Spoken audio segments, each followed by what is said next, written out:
আমি আহোম সম্প্ৰদায়ৰ মানুহ কটিৰ নামৰ এজন পূৰ্বপুৰুষৰ পৰাই আমাৰ বংশটো উৎপত্তি হৈছে ঢকুৱাখানা বৰপাত্ৰ গাঁৱত প্ৰথম বাৰ্ষিক গগৈৰ বংশাৱলী সভাৰ লাইখুটা স্থাপন ঢকুৱাখানাত এটা পৰিয়ালৰ ব্যতিক্ৰমী পদক্ষেপ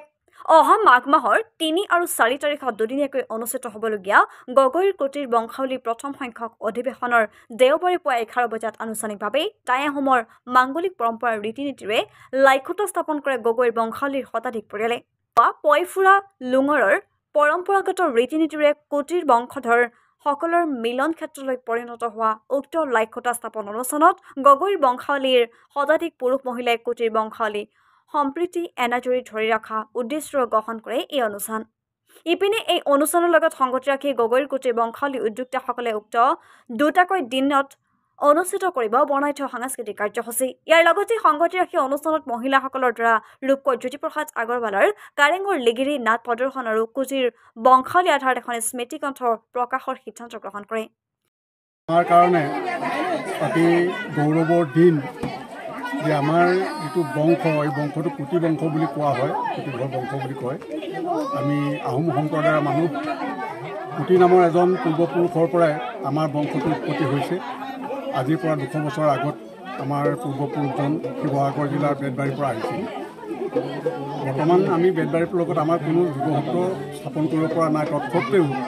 আমি ইয়াতে থকা যিখিনি বংশধৰ আছোঁ এই বংশধৰসকল আমি বিভিন্ন ঠাইত সিঁচৰিত হৈ পৰিব লগা হ'ল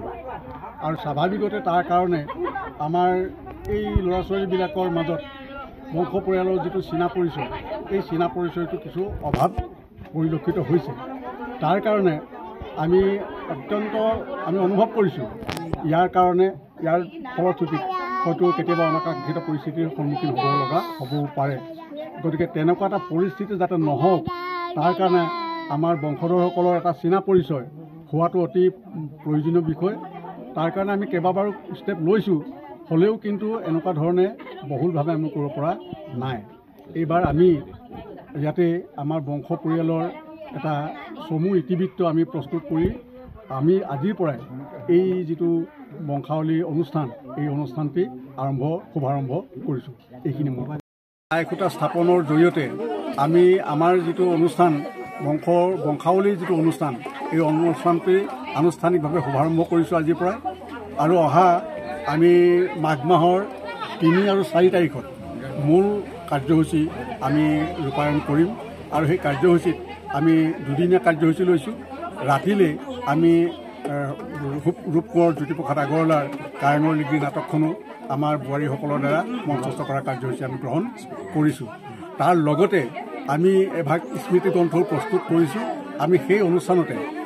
আমি সেই স্মৃতিগ্ৰন্থভাগো উন্মোচন কৰিম আৰু কোনোবা ব্যক্তি ক'ৰবাত থাকি গৈছে সেইসকলক বা আমাৰ বংশধৰসকলক প্ৰতি বংশধৰ যদি আমি চিনি নোপোৱাকৈ ক'ৰবাত আছে এই মিডিয়াৰ জৰিয়তে আমি সেইসকলকো আমাৰ লগত যোগাযোগ কৰিবৰ কাৰণে ইয়াৰ জৰিয়তে আমাৰ ফালৰ পৰা আহ্বান ৰাখিম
news desk report Dhakuakhana live